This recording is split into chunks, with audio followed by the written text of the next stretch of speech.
Chapter 1. We sat in the middle of the field, he and I, feeling like the last man and woman on earth. Wind swept the tall grass, making the blood-stained blades dance. They bowed to the song of the breeze, while the blood dripped from them, red and slow. The sun poured down quietly on this otherwise calm and clear day. We just breathed, both sitting among the grass and amidst the carnage, arms propped on our knees, weapons still dangling from limp fingertips. The wind spirited the sounds of our respiration away, snatching the air from our lungs and sucking it far across the quiet world.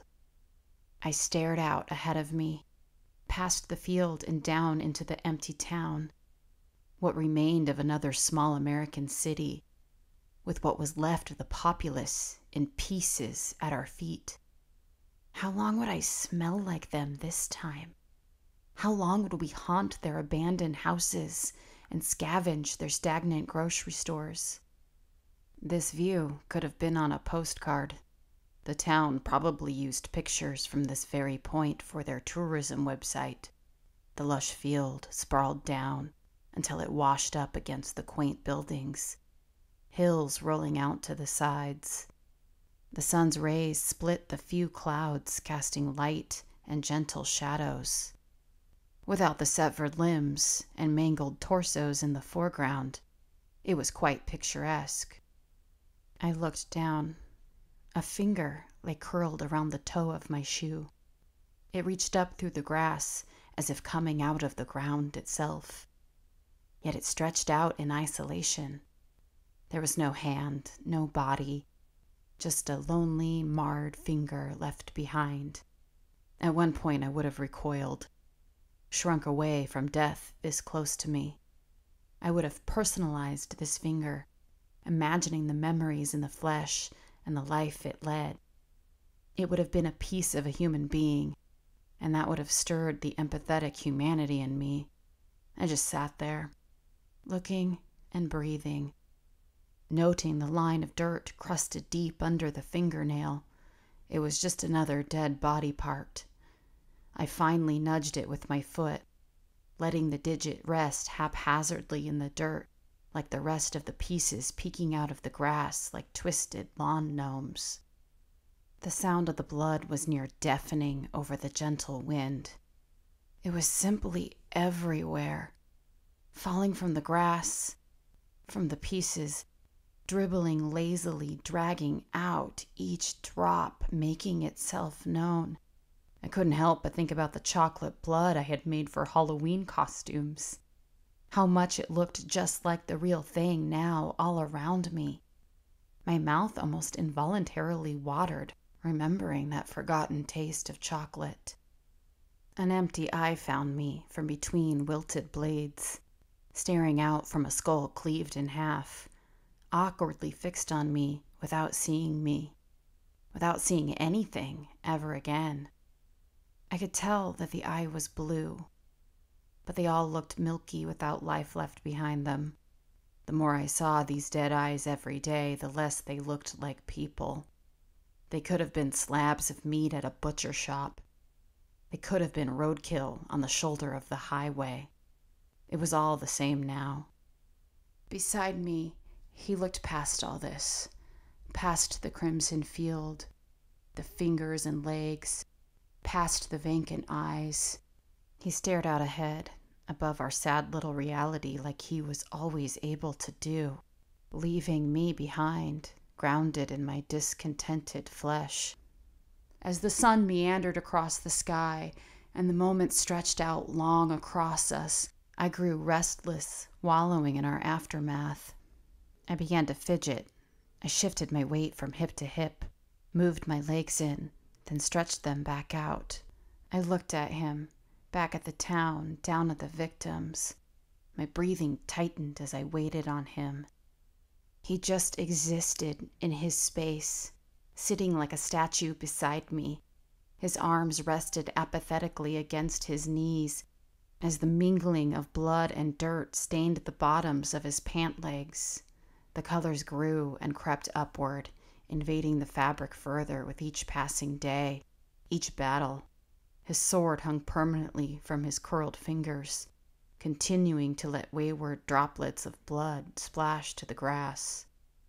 Ballistic sunglasses perpetually obscured his eyes, but I could tell his gaze ventured out past our horizon. What I truly knew of his face was a sharp nose bearing the leathered abuse of so many days traveling under the sun, and thin lips that never turned up. His mouth only moved to instruct or antagonize me. He managed constantly to battle back the hair sprouting from his head, keeping it close and clean, everything always in order. To him, this was just another place. These were just more neutralized threats. It all just was. It did not change him. He let it break over him like waves against the rocky beach. And I envied him. I could never escape. I could never flee the moment. My only alternative was to tumble into the past, which was far more dangerous. Then without a word, he stood, and I followed. He led me down the field and toward the town, stepping over the dismembered bodies without looking down at them. I let my eyes swing from side to side, sweeping the leftovers. 7, by my best fast count. It was easiest to count the heads, or what was left of them. Limbs just got too confusing. 4 on each body, carved into however many pieces, strewn far and wide. Heads were larger, easier to spot, and easier to count. There was the milky-eyed half-head that had been staring at me, a skull blown open out the back with its body sprawled down the hill, an ear with hair poking out among the blades, a bloody rock on top of what I remembered was a head, 3 other round lumps protruding from the grass, 7 heads, even less than the last town. Where were they going? Were they killing each other off like they tried to do with us? Were they just dying off? The field spilled into the streets of the small and quiet town. He led me down the empty road, lined on both sides with abandoned cars. A minivan had half-mounted the curb when it collided with a parking meter. The side windows were smashed out, and I thought I saw blood on the leftover frame. I could hear the echoes of screams as passengers were dragged out. A luxury sedan was parked with the doors gaping open. A briefcase and umbrella tumbled out onto the concrete, worthless now. All the towns looked the same. I wasn't even sure what state we were in anymore. Those boundaries no longer existed. It didn't matter where we fell on the map. It was all the same. Nothing moved in these forsaken places. There were no sounds, as if all the animals had fled as well. It was eerie, stagnant, unsettling. Something in my survival instincts could not sit in the dead silence. Yet I always looked for something. Another maniacal survivor. A dog. A bird. I cast my eyes down forgotten alleyways and over relics of lives left behind. The side street we entered converged with downtown. Tall buildings narrowed the sky, split the ground before us into stripes of shadow. He walked 2 or 3 steps ahead of me and to the side, enough to keep me in his peripherals. I caught his head shift slightly in my direction, making sure I was still in my place, still calm and following. His wind-burned cheek betrayed the wrinkles that grew deeper by the day. I imagined him before, in the previous life, close-shaven in desert camo BDUs, doing whatever it was soldiers did when they weren't at war. I had known nothing personally about the military or soldiers in the past life, only a jumble of stereotypes dancing in my head. Empty crew-cut heads bobbing on top of combat boots and marching into gun shops, strip clubs, and tattoo parlors. Not people so much as a faceless collective. I never wanted to know. I wanted to stay safely separate and civilian. Yet now this fated soldier I followed was all that remained. We both clutched our weapons close for comfort, kept our limbs tucked in tight, our hackles up, lessons painfully learned. What was dubbed just a sweeping shadow was revealed as the long knife that nearly sank into my shoulder. What was dismissed as a gust of wind had been the first of a flailing pack of wild-eyed savages cornering us in an alley. Everything was a threat. As we trudged, my mind strayed dangerously from the risk mitigation at hand, from analyzing every inch and flutter, and took gentle and seemingly innocent sidesteps into questions. Moving through all that was the empty buildings and the dead streets. I wondered what I always wondered when we were in a town. Out on the road, it was easy to forget civilization had even existed before it all utterly fucking collapsed. However, here in the remnants, I always heard the question echoing around inside me. Had the world ended everywhere else?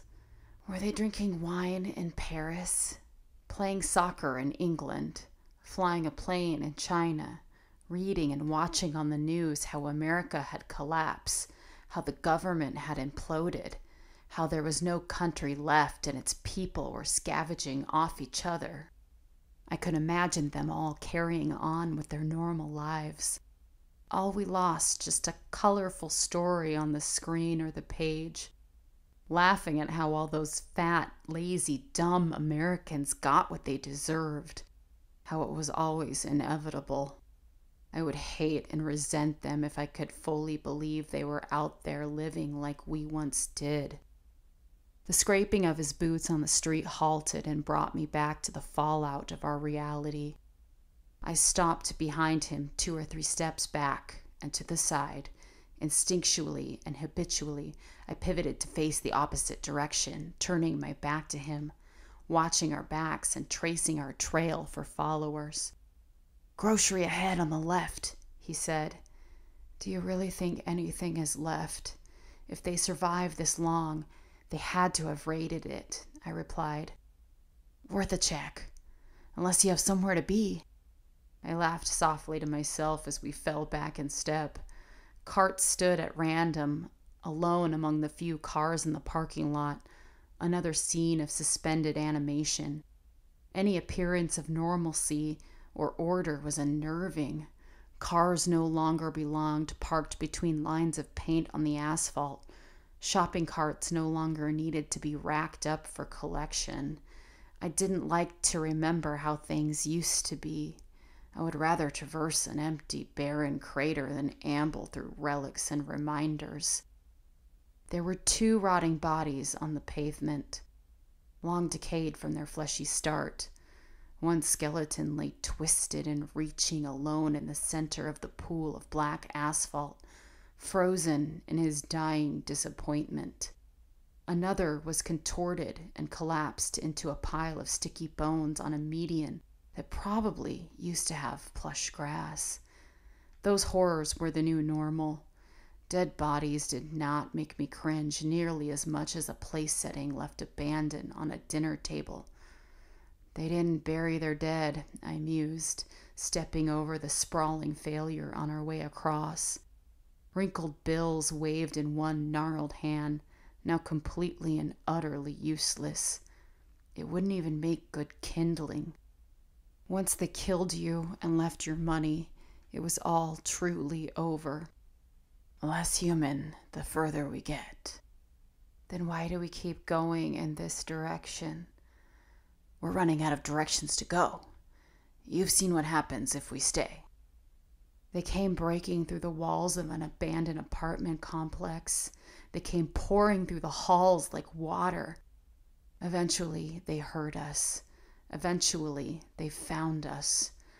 I nodded reluctantly. The doors to the store were long since broken out and ripped away, the floor covered in months of dirt and leaves blown in from a world gradually reclaiming the building. Daylight poured in from the front before dissipating among the aisles. It was as I expected. ransacked, picked over, stripped down to the bare, stinking bones. I could smell the rot from the produce section, from what had turned before looters came, the stench of thawed and decayed flesh from the deli section. No one believed it was the end until it was too late, until what was left had already started to spoil. We separated at the center and fanned out in opposite directions, both walking to the furthest aisle to scout, and weaved our way back together. I gripped my cutlass tightly, blade hovering up at the ready. The handle belonged in my hand, the steel an extension of my body. This inanimate object that traveled everywhere with me since plucking it from yet another festering corpse, that kept me company in these endless wandering miles, that he taught me to use as a survival tool. My fingers had worn grooves in the wood of the handle, branding it as only mine. The shelves stood largely raided, only a few stragglers and tattered remnants crouched in the darkness. I found a couple dented cans of dog food. A lone bag of chips huddled, discarded near the putrid fruit, still closed. We converged in the feminine hygiene aisle, where I slipped a crushed box of generic tampons in my bag. "Anything?" he asked. "Couple cans, mostly dog food. You?" "Nothing, really. Everything left is rotten. There were some diapers and formula, but not much." "Yeah, the kids died first. Formula can make emergency food, though." "I'll grab it just in case. You don't need diapers, do you?"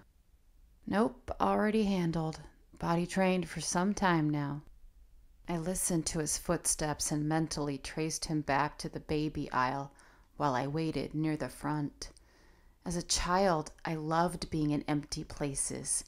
There was something special and sneaky about being in a normally busy place when it was closed, dark, vacant. It made it feel like it belonged to me, my own private session with something public. I remembered feeling at peace walking down the hall of my childhood church after hours, or alone in the diner I worked at before it opened. Now the whole world was an abandoned shell, and it didn't feel like anything belonged to me. It felt like they all forgot me when they went. I would have given anything for one bustling grocery store. One disgruntled shopper complaining as he rushed home with groceries for his family. One apathetic store cashier texting her way through her shift. "I'm sure formula will make a delicious dinner," he said, walking back up to me. We moved back into the light from the door and sat on the floor. He leaned up against the counter for one of the registers. He pulled out his canteen and took a long swig from it before passing it to me. I held up the bag of chips. A score like this could not wait. "Chips!" He looked astonished. "Unopened?" I nodded. He tore into the bag and lifted one chip out gently. He placed it on his tongue and crunched it slowly, closing his eyes. "I never did care for barbecue chips," he said. He paused, chewing slowly again. "Best chip I ever had." We passed the food and drink between the two of us in our post-slaughter ritual, breaking bread after battle. The throbbing of fight faded from my cells. The flashing blur of blood and limbs and twisted faces stopped flickering in front of my eyes. It slipped out of our present and started to file itself among the now far too many memories. He fell stoic again, letting his hand massage his ragged chin as his gaze wandered out from the store and away from me. His eyes dropped deep as his focus stretched out past us. His muscles settled as he let his mind loose. Wherever he went, wherever he found refuge. I closed my eyes, breathed, and savored a chip. I remember chowing down on so many potato chips in my measly college dorm room until my jeans grew tighter by the day. I remembered how it seemed right to eat whatever the hell I wanted at last, stop sleeping, and start drinking until my liver wanted to resign.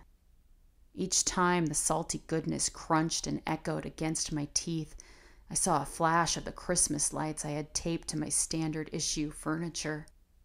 Almost as if he could hear my wayward thoughts, he snapped to attention and stood, dusting off his filthy clothes.